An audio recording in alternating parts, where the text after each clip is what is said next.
Olá, doutores, doutoras, como estamos? Tudo certo, tudo bem? Como é que estão passando? Espero que todos estejam bem, né?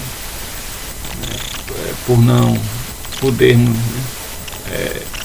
ter o contato, obviamente, de sala de aula física, estamos aqui hoje, né, para passar para vocês mais um tópico de estudo nosso, dessa vez de literatura. Vamos tratar hoje do romantismo, né, como escola literária, né, que interferiu, né, diretamente nas artes no mundo todo. Tá? Então vamos lá.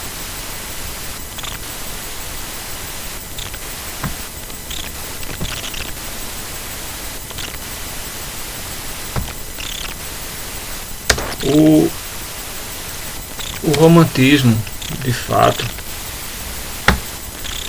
ele começou, né, guardando aí as devidas, né, alterações de estudioso para estudioso, enfim, mas pelo menos por uma questão didática. A gente costuma dizer que ele começou, né, com esse livro aí, O Sofrimento do Jovem Werther, né, do escritor alemão Goethe. Esse livro ele foi, na época, muito, né, lido, e como era um livro muito denso, né, que falava sobre angústias, né, diversas do ser, aceitou-se que na época, né, ele levou a uma série de suicídios, né? Isso de fato não parece, assim, para mim pelo menos, não parece ter sido muita lógica. Eu nunca acredito que acontece dessa forma. Mas o que a gente pode, né, o que eu acho mais crível é que, na verdade, o livro retrate, né, essa onda de melancolia, essa onda de sofrimento, né, de angústia da sociedade, né? Afinal, isso é função da literatura, não é verdade? Então é isso daí. Esse seria, né, de fato, o início do romantismo, né? Do ponto de vista histórico, né, o romantismo ele coincide com alguns acontecimentos, né, que de fato mudaram a Europa. Assim, a gente tem a Europa antes da Revolução Industrial e tem uma Europa depois da Revolução Industrial. Da mesma forma ocorre com a Revolução Francesa, né? E a Revolução Industrial aí para levar mais, né, o foco para a questão econômica, né, para a questão, mas que vai ter importância, obviamente, na questão social. E isso tudo passa a ser retratado, né? Tem que aparecer de alguma forma, né, ou diretamente ou indiretamente nas obras. A mesma coisa o ideal, né, da Revolução Francesa, né? Os ideais, né, igualitários da Revolução Francesa. Isso nós vamos, né, ver o ser muito mais preocupado, né, com o que está acontecendo ao redor, né, porque o mundo estava se modificando e isso começa a aparecer na literatura. Ok? Então a gente vai ver bem, né, essa relação aí da burguesia, né, com a aristocracia, né, a tentativa de aparecimento aí de uma classe burguesa, né, em contraposição a essa aristocracia que até então, né, era quem vivia, né, e mandava, né, na sociedade, né. A gente teria uma burguesia, né, na política, na área econômica, né, na área social, né, e então isso daí era de fato a grande questão, né? Porque, na verdade, essa literatura era feita para quem? Né? Mesmo com o momento de abertura, né? Mesmo com o momento aí de tentativa de olhar, né, ao redor o que estava acontecendo, ainda assim o movimento romântico é um movimento burguês, né? Então nós temos que entender com esse formato, ainda que seja um movimento de abertura, né, social, né, em que algumas características próprias do romantismo vão fazer com que ele seja muito importante no mundo todo, inclusive aqui no Brasil, né, quando nós formos ver aqui a parte relativa ao Brasil. Iniciando aí por Portugal, nossa relação óbvia com Portugal, né, nós vamos ter aí poemas, né, diversos, né, que vão alimentar, né, a alma do romantismo português.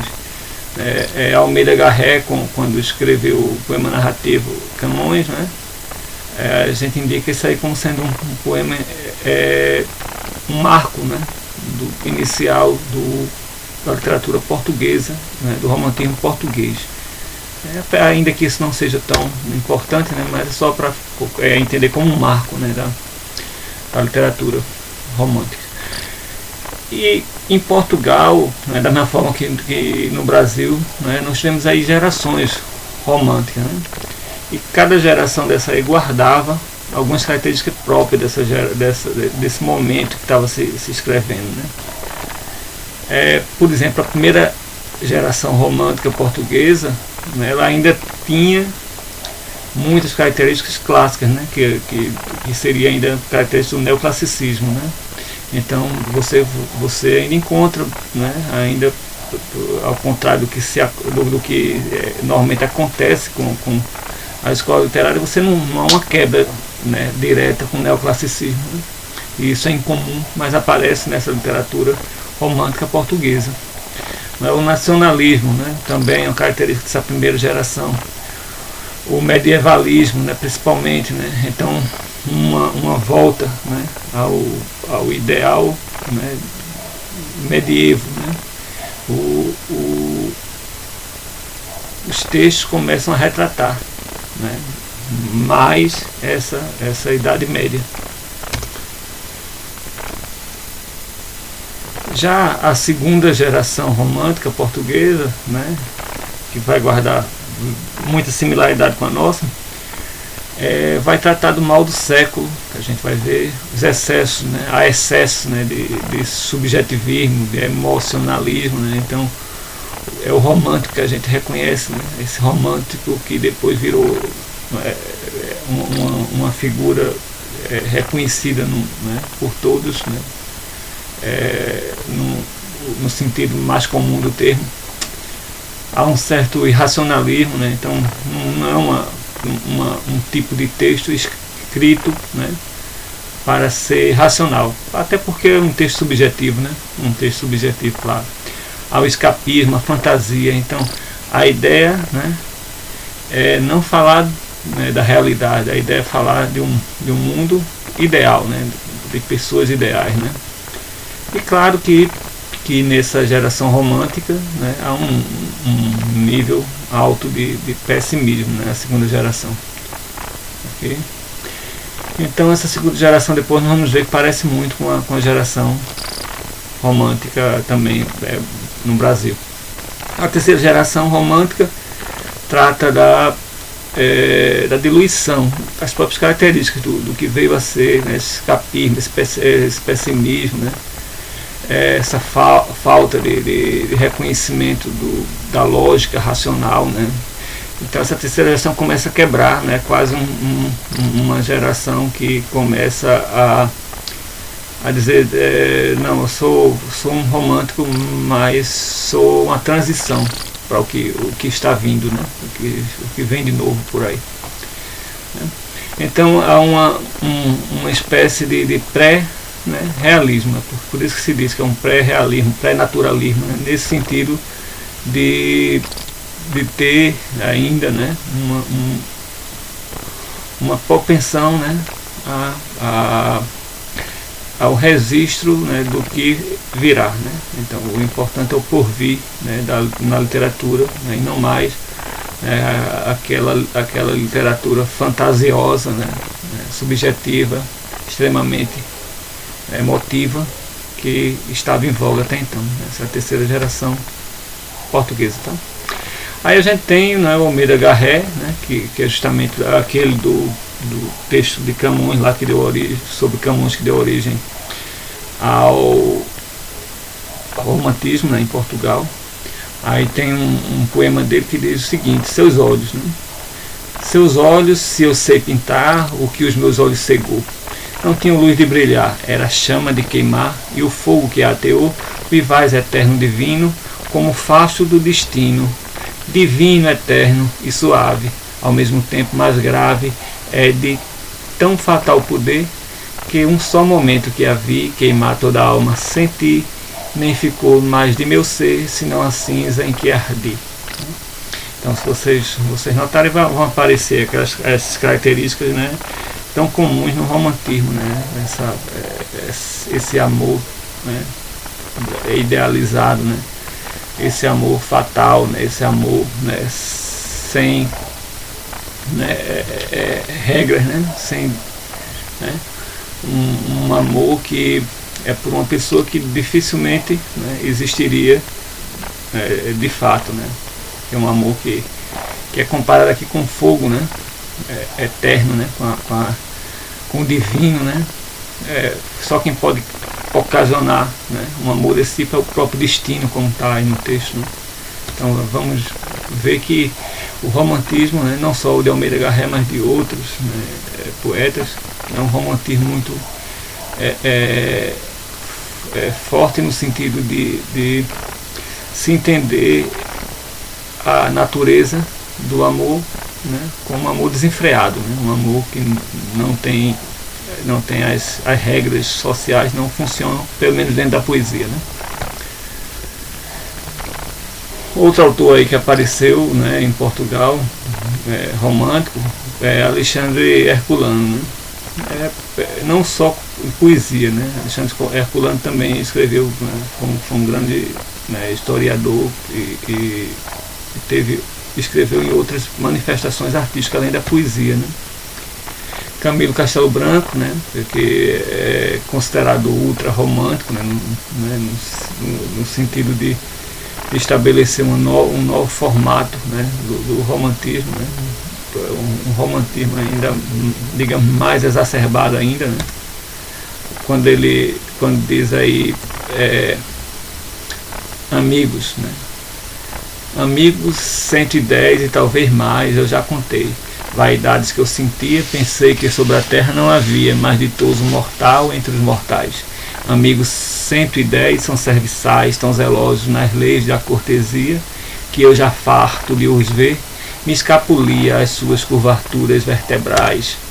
Um dia adoeci profundamente, ceguei. De 110 houve um somente que não desfez os laços quase rotos. Que vamos nós, diziam lá, fazer? Se ele está cego, não pode nos ver. Que 109 impávidos marotos. Veja aqui que vai falar de um sentimento aí pela amizade, né? E que a amizade da maioria, né, se desfaz com o tempo, aqui ele está falando da doença, né, mas pode-se aceitar que a amizade se desfaça, né, com o tempo, né, com os diversos momentos, né, da vida, e que de todos, né, se sobrar, né, o que sobrar, que aqui no caso sobrou um, né, veja que de 110 só sobra um, veja, né, como é hiperbólico, né? Então a gente tem 110 amigos, né, e no final, quando precisa dele, só sobra um. É a forma do ultra romântico, né, ver o mundo, né, sempre nessa forma hiperbólica, né. Vamos agora passar para o romantismo no Brasil, né. Vamos notar aqui que de certa forma a gente tem uma repetição, né, das gerações aí. A primeira geração romântica no Brasil, né, a valorização, né, dos temas nacionais, né, começa a aparecer o índio, né, que até então não aparecia de fato, né, o índio, ainda que esse índio seja um índio, né, europeu, típico, né, da Europa, né, e que é apresentado como bom selvagem. Ele quase não tem muito, né, da vertente brasileira do índio, né? É um índio para agradar o europeu, né? É um índio, né, que ele é feito, né, como um elemento da cultura, né, em voga, que é aquela cultura europeizada, né? Então, ainda assim, esse índio, né, é o herói do país. O índio aparece pela primeira vez como herói do Brasil e se torna símbolo cultural, por isso, né? Então ele existe e passa a ser símbolo, né, de um Brasil. É aí que começa a aparecer a formação da identidade do brasileiro, né? Quando esse índio passa a ser retratado, né, por essa primeira geração, pela primeira vez se tem, né, uma tentativa, né, de formação da identidade do povo brasileiro. Daí a importância, né? Ainda que não seja o brasileiro como, né, seria na realidade, mas guardando as proporções que o romântico, como a gente viu, é fantasioso, né? Então ainda assim a gente consegue ver resquícios, né, de um Brasil, né, sendo mostrado pela primeira vez pela literatura, né, de cunho nacional. A segunda geração era aquela geração que dos amores, né, dos amores sem régua, né? Os amores são levados ao extremo, né? As poesias são marcadas por um profundo pessimismo, melancolia, a valorização da morte, né? A tristeza, né, ela é bem quista para essa poesia. A gente gosta de ser triste, né? Uma visão decadente, né, da sociedade, das pessoas, da vida de todos, né? Essa segunda geração romântica, né? E a gente vai ter uma geração aí de produção mais social, né? De uma produção bem mais ideológica, né? Que são os textos, por exemplo, de Machado de Assis, de Castro Alves, né? Para Navio Negreiro, por exemplo, né? Que ele começa a debater a questão, né, da escravidão, né? Isso daí deixou de ser tabu, então, né? Então, os abolicionistas, né, estavam, né, então, tendo, né, vez e voz. O negro passava a ter vez e voz dentro da poesia, né, de fato. A observação de que aquele negro, né, um negro que aqui passou a ser escravo, ele antes disso tinha uma cultura, tinha uma vida, né? Eles, né, alguns eram da nobreza, né, dos países, principalmente africanos, né, que foram retirados de lá, né, e toda essa cultura, né, é retratada, né, por meio aí dos textos de Castro Alves, principalmente, né? Nós não temos como deixar de vê-los, né? As características vão se repetir, né? Assim, o subjetivismo, né? Então o texto ele tende, né, a não, né, ele se utiliza de vários elementos, né, para não ser direto, né? Então se o autor está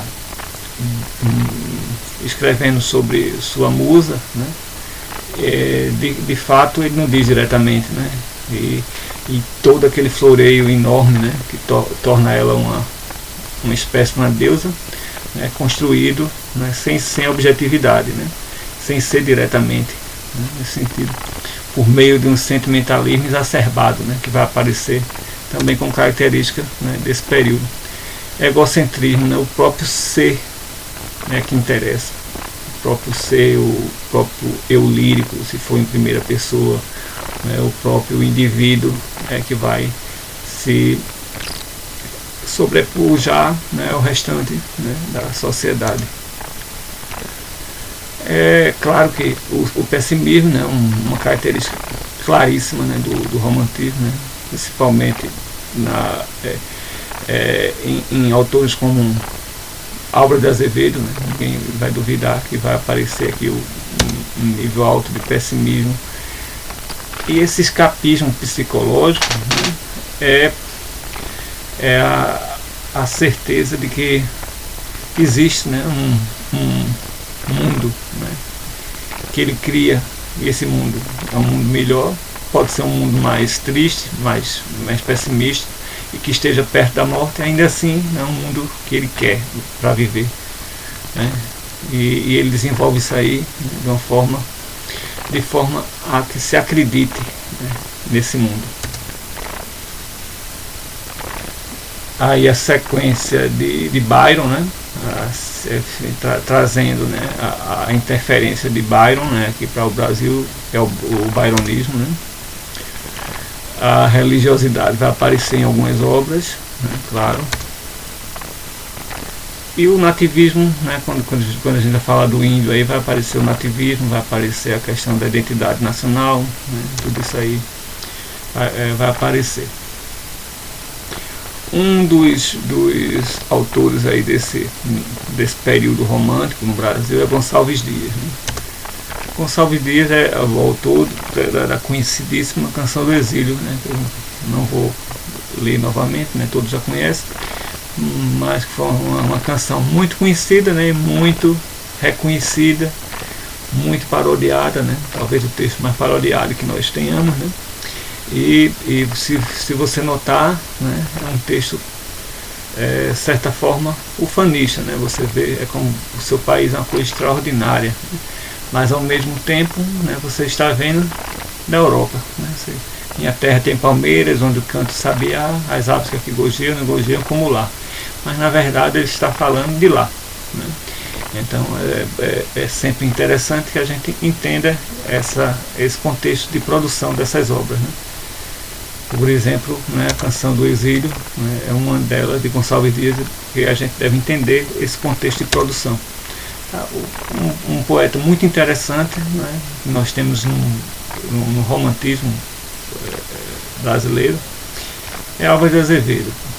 E veja, Álvares de Azevedo, né, morreu muito cedo, né, vocês façam as contas aí, né, de 31 a 52, você vai ter o quê? 21 anos, né? 21 anos. Então o poeta esse aí deixou uma obra, né, enorme, né? Uma obra enorme, não só assim, não digo na quantidade, mas na qualidade das produções, né? Você vai ter textos aí que falam sobre temáticas bem adultas, né? Algumas são aparentemente jovens, né?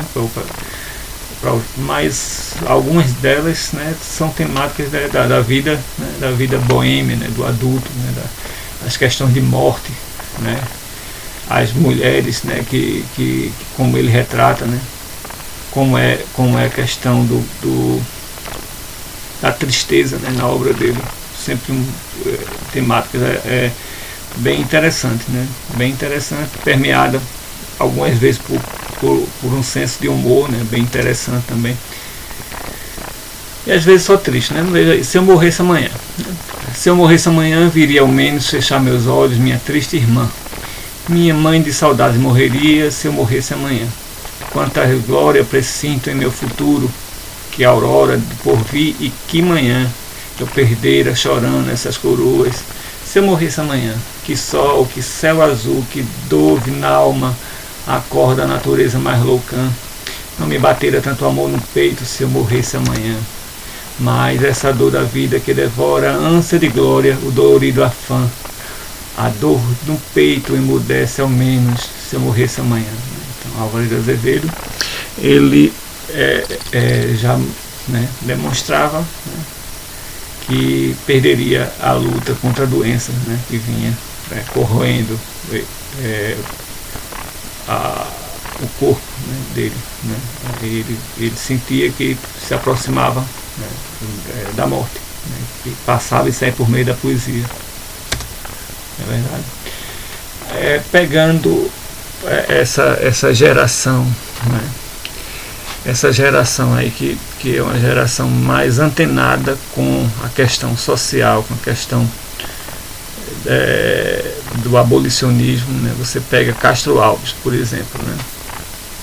E você vai ver que a obra de Castro Alves, ela, ainda que seja, né, tratando, né, de um período escravocrata, pode, né, de certa forma, fazer uma analogia com o que a gente vive, né, e como são, né, grandes metáforas, né, a gente pode, de certa forma, notar que o racismo, né, na sociedade de hoje, por meio dessa obra, por exemplo, por isso são obras, né, clássicas, né, que não se finaliza, né, com o período histórico que ela representa.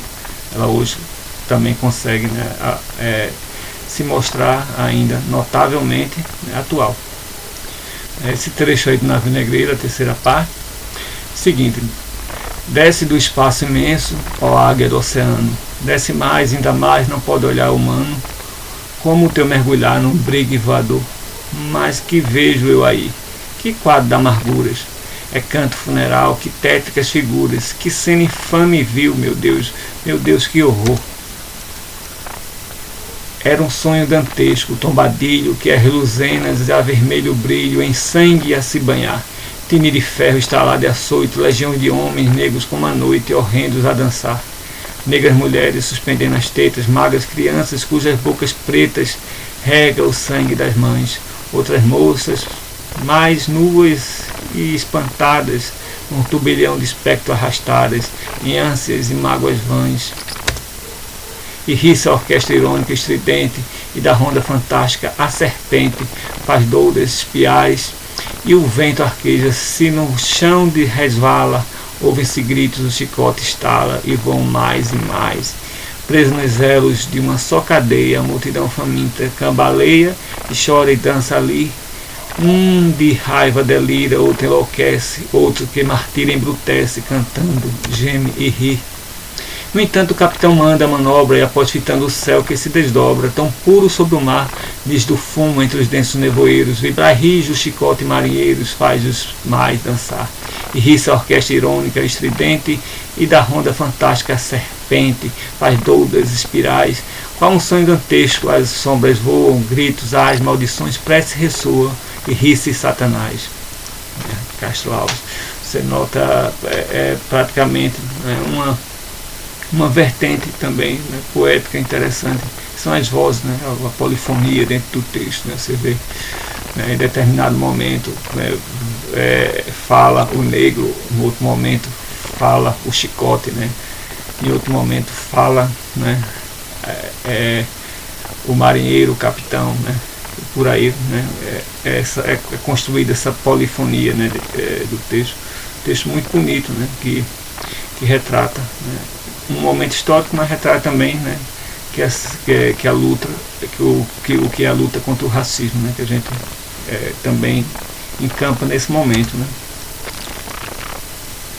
Navio Negreiro, né.